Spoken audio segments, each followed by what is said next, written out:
Hello friends, आपका बहुत बहुत स्वागत है मेंस एजुकेशन में। आज के इस वीडियो में हम डिस्कस करेंगे जीन पियाजे का संज्ञानात्मक विकास का सिद्धांत, जो कि सीटेट, यूपीटेट और डीएसएसएस बी और ऑल टीचिंग्स एग्जाम्स के लिए काफ़ी महत्वपूर्ण है। तो चलिए बिना देर किए शुरू करते हैं आज का हमारा महत्वपूर्ण टॉपिक, जीन पियाजे का संज्ञानात्मक विकास का सिद्धांत। जीन पियाजे स्विट्जरलैंड के एक मनोवैज्ञानिक थे जिन्होंने बालकों में बुद्धि किस क्रम में विकास करती है के संबंध में शोध करके संज्ञानात्मक विकास का सिद्धांत दिया था। मतलब जो संज्ञानात्मक विकास का सिद्धांत है वो जीन पियाजे ने दिया था और जीन पियाजे स्विट्जरलैंड के मनोवैज्ञानिक थे। इसे विकास अवस्था का सिद्धांत भी कहा जाता है। यदि प्रश्न बना कि किस सिद्धांत को विकास अवस्था का सिद्धांत कहा जाता है, तब आप उसमें बताएंगे पियाजे का जो संज्ञानात्मक विकास का सिद्धांत है उसे विकास अवस्था का सिद्धांत भी कहा जाता है। जीन पियाजे ने संज्ञानात्मक विकास की प्रक्रिया को 4 भागों में विभाजित किया। जो जीन पियाजे हैं उन्होंने संज्ञानात्मक विकास की प्रक्रिया को 4 भागों में विभाजित किया। सबसे पहली है संवेदी पेशी अवस्था, उसके बाद में पूर्व संक्रियात्मक अवस्था, उसके बाद मूर्त संक्रियात्मक अवस्था और लास्ट है अमूर्त संक्रियात्मक अवस्था। सबसे पहले आता है संवेदी पेशी अवस्था। ये बालक के जन्म से 2 वर्ष तक होती है। यदि प्रश्न बना संवेदी पेशी अवस्था का जो समय है वो क्या है, तो जन्म से 2 वर्ष तक।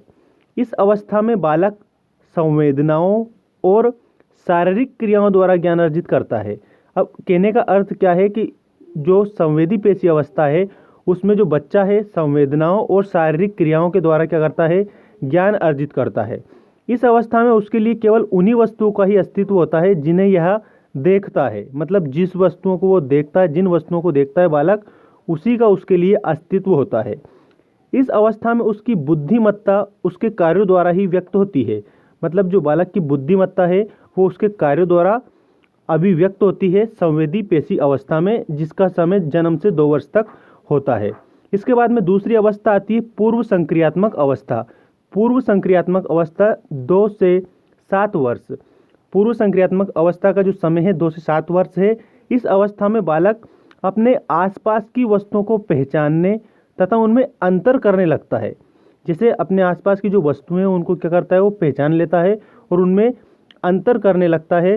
साथ ही वे समस्या समाधान करने योग्य भी हो जाता है।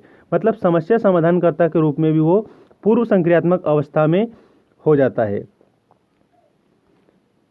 इसके बाद में नेक्स्ट अवस्था है मूर्त संक्रियात्मक अवस्था। मूर्त संक्रियात्मक अवस्था 7 से 11 वर्ष। इसका जो समय है 7 से 11 वर्ष है। इस अवस्था में बालक का चिंतन अधिक क्रमबद्ध एवं तर्कसंगत होना प्रारंभ कर देता है। मतलब बालक का जो चिंतन है वो क्रमबद्ध और तर्कसंगत होना कब प्रारंभ कर देता है, मूर्त संक्रियात्मक अवस्था में, जिसका समय 7 से 11 वर्ष होता है। जिस कारण उसमें वस्तुओं को पहचानने और उनमें विभेद करने तथा उनको वर्गीकृत करने की क्षमता विकसित हो जाती है। मतलब मूर्त संक्रियात्मक अवस्था में बच्चा वस्तुओं को पहचान लेता है, उनमें विभेद कर सकता है और उनको वर्गीकृत कर सकता है। ऐसी क्षमता उसमें विकसित हो जाती है, डेवलप हो जाती है। इसके अतिरिक्त उसके मस्तिष्क में भार, लंबाई, अंक आदि को लेकर जो दुविधाएं होती है वो मूर्त संक्रियात्मक अवस्था में क्या होती है, समाप्त हो जाती है। बालक अपने पर्यावरण के साथ सामंजस्य स्थापित करने के लिए स्वयं अनेक नियमों को भी सीख लेता है। मतलब कि जो अपना आसपास का जो वातावरण है उसके साथ में उस सामंजस्य स्थापित करने के लिए क्या करता है, जो स्वयं अनेक नियमों को क्या करता है, सीख लेता है मूर्त संक्रियात्मक अवस्था में। इसके बाद में आखिरी अवस्था आती है अमूर्त संक्रियात्मक अवस्था। ये 11 वर्ष से 15 वर्ष तक होती है। इस अवस्था का बालक अमूर्त चिंतन करने में दक्ष हो जाता है।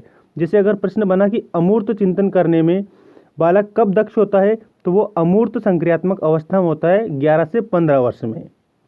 उसकी सोचने, विचारने, तर्क करने, कल्पना करने तथा उसमें किसी समस्या का समाधान करने हेतु निरीक्षण, परीक्षण आदि के द्वारा उचित निष्कर्ष पर पहुंचने की क्षमता का समुचित विकास हो जाता है। मतलब कि जो अमूर्त संक्रियात्मक अवस्था है उसमें बच्चा निष्कर्ष तक पहुंचने का जो विकास है वो कर लेता है। इस अवस्था में उसकी भाषा संबंधी योग्यता और संप्रेषणशीलता भी विकसित हो जाती है।